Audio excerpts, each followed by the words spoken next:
Scene awal episode masih berlatar di reruntuhan dengan diperlihatkan Cupeng bersama semua rekannya akan memasuki sebuah gerbang di sana. Namun tak disangka mereka melihat adanya seseorang kakek tua yang tengah terduduk seperti dia sudah tidak berdaya. Cupeng yang melihatnya bergegas mendekatinya untuk membangunkannya.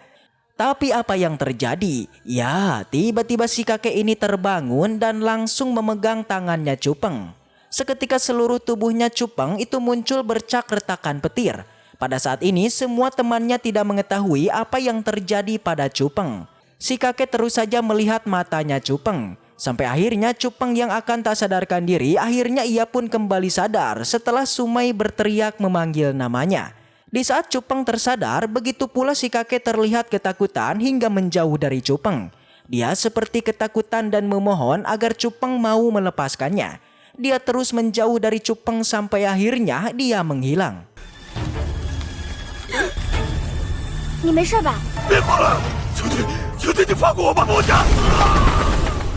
Tentu semua orang yang melihat sikapnya barusan mereka menjadi kaget.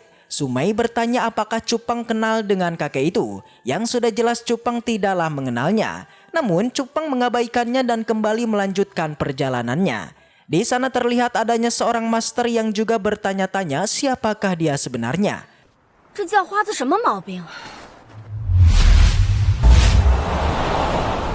Kembali ke tempatnya Cupeng. Mereka berempat terus masuk ke dalam sana sambil terus menelusuri sebuah labirin. Sampai akhirnya Cupeng dan yang lainnya menemukan sebuah pintu yang sudah terbuka. Alhasil mereka pun penasaran dan memasukinya. Di dalam sana tidak ada siapapun yang ada, hanyalah ada tumpukan kristal yang berserakan. Sumai bertanya-tanya siapakah orang-orang ini dan kenapa mereka tewas di sini. Cupeng dan yang lainnya memeriksa semua orang di sini dan langsung mengira jikalau kematian orang-orang ini ternyata belumlah lama. Sampai akhirnya Sumai merasakan adanya sesuatu yang janggal di tempat itu. Cupeng nampaknya juga merasakan hal yang sama. Namun Bailing dan Baihu seperti tidak merasakan apapun dan malah mengira di tempat ini tidak ada seorang pun sampai akhirnya. Ya, seorang pun tiba-tiba bangkit. Yang bahkan terlihat di sana juga tidak sendiri. Kemungkinan orang-orang yang sebelumnya mati itu dilakukan oleh mereka demi mendapatkan harta di tempat ini. Jadinya siapapun yang datang ke sini mereka akan langsung membantainya. Mereka menjadi sangat senang karena salah satunya mengetahui kalau perempuan yang kini bersama mereka itu merupakan adik dari tetua Suro dari Sekte Qinglong.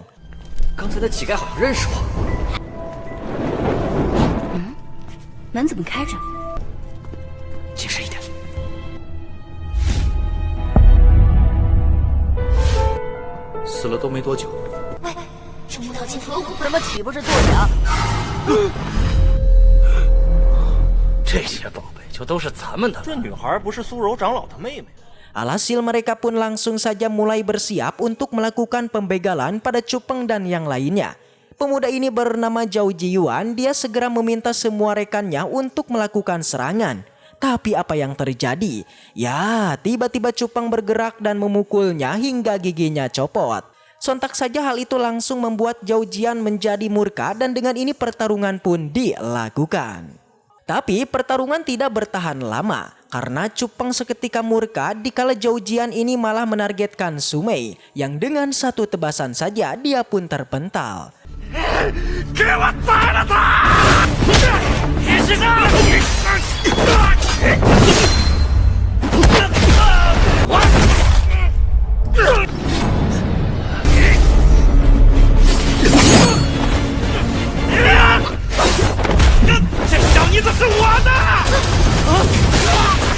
Ternyata Cupeng telah menghapus kultivasinya karena menurutnya hukuman yang paling menyakitkan itu bukanlah kematian melainkan adalah hilang kultivasi dari seorang praktisi.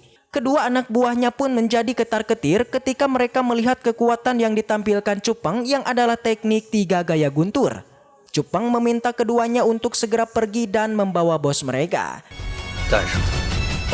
Tentu setelah ini Cupeng pun tidak ingin membuang waktu dan mengambil semua harta di sana. Begitupun dengan Bailing dan Baihu, mereka juga mengambilnya. Di sana mereka sedikit khawatir dengan keselamatan Cupeng yang kini telah menyinggung seorang murid inti Gong Luyun karena telah menghapus kultivasi Jiyuan. Namun Cupang tidaklah takut, bahkan ia sampai mengatakan siapapun yang mengganggu Sumai maka itulah balasannya. Setelah selesai mengambil hartanya, semua orang pun berjalan keluar dari sana kecuali Cupang yang tiba-tiba malah menutup pintunya. Dia berniat tinggal di tempat ini dan menyuruh rekannya untuk keluar untuk menunggunya. Sumai tentu merasa panik dan terus memanggil Cupang untuk membuka pintunya. Tapi Cupang tidaklah mendengarkannya. Cupang kini merasa penasaran dengan perkataan Jiwan tadi yang mengatakan kalau ada seseorang yang telah masuk ke dalam ruangan di depan dirinya. Begitupun dengan si putri di dalam tubuhnya Cupang, dia juga mengira kekuatan dari orang tersebut tentulah tidak sederhana. Cupang tentu merasa penasaran dan ia pun bersiap untuk mencari tahunya. 诸位辈辈，这可不是小事啊！这趟可赚大发了。楚风，你要干嘛？楚风，杀了这么多人，实力肯定不一般。 Scene kemudian berpindah di suatu tempat. Terlihat di sana ada seseorang kakek tua yang tengah melihat sebuah kristal di depannya. Tapi seketika ia pun terkejut dikala muncul seorang praktisi yang mendatanginya. Alhasil karena seperti itu maka pertarungan pun dilakukan.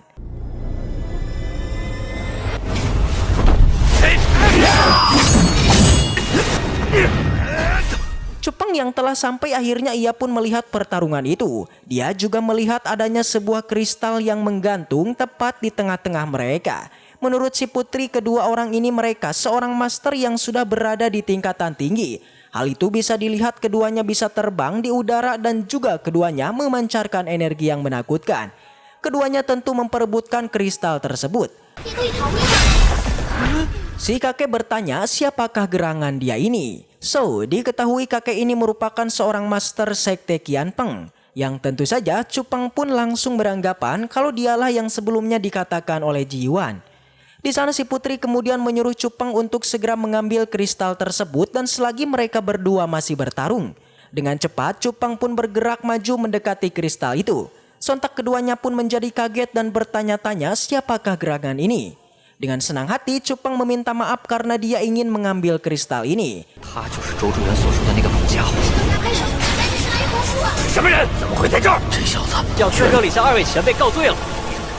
Di sana Master Assassin seperti meremehkan Cupang karena katanya mereka tak perlu khawatir dengan Cupang karena dia hanyalah praktisi lemah yang tidak mungkin bisa menyerap kristal tersebut. Di sela obrolan mereka, Cupang segera mengambil kristal itu dan mencoba menyerapnya. Dan apa yang terjadi? Ya, tiba-tiba Cupang pun terbang dan langsung pingsan. Si kakek menjadi panik dan merasa penasaran apa yang sebenarnya telah terjadi.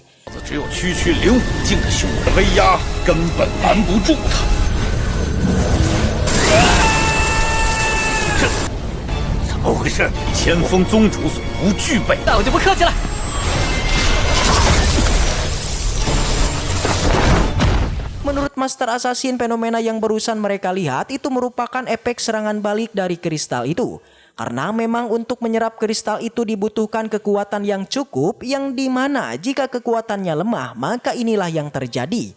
Tapi ada sesuatu hal yang bisa membalikan keadaan Cupang sekarang, yaitu sebuah keajaiban. Dimana jika memang Cupang tidak mampu menahan efek dari kristal itu, maka kematianlah yang akan menjadi jalannya. Dan ya, memanglah benar, sebuah keajaiban pun muncul. Tiba-tiba tubuh Cupang mulai mengeluarkan cahaya, serta kita juga dialihkan kepada sebuah tempat yang di sana ada Cupang dan juga sosok naga.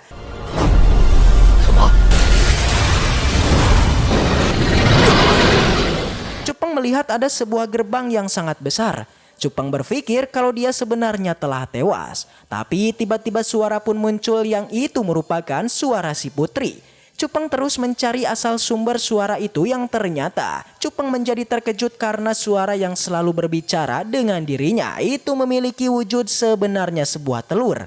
Di sana Cupang tiba-tiba kesakitan dan Xin pun kembali ke dalam reruntuhan.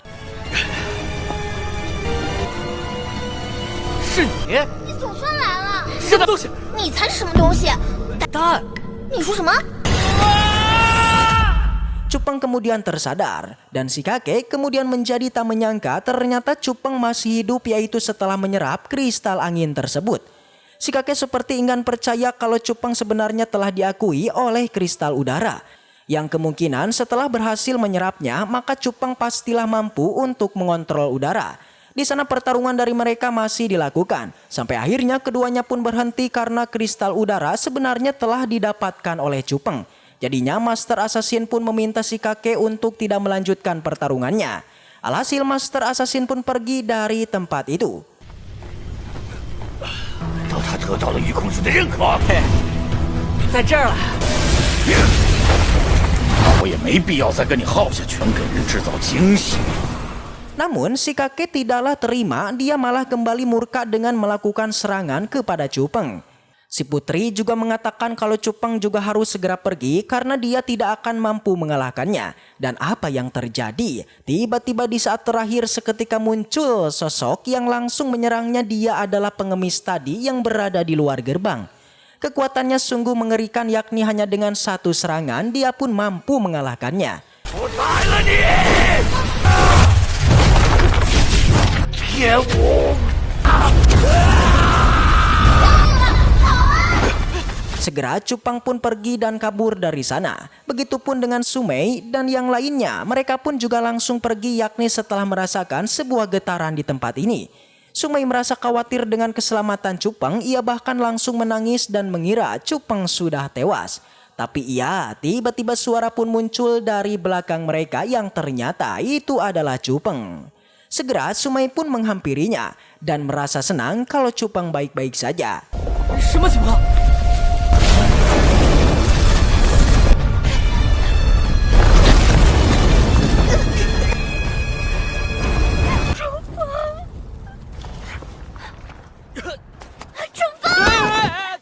Baiklah, mungkin segitu aja untuk pembahasan kali ini. Dan semoga kita selalu diberikan kesehatan untuk mengawal donghua ini. Dan sampai jumpa di video selanjutnya.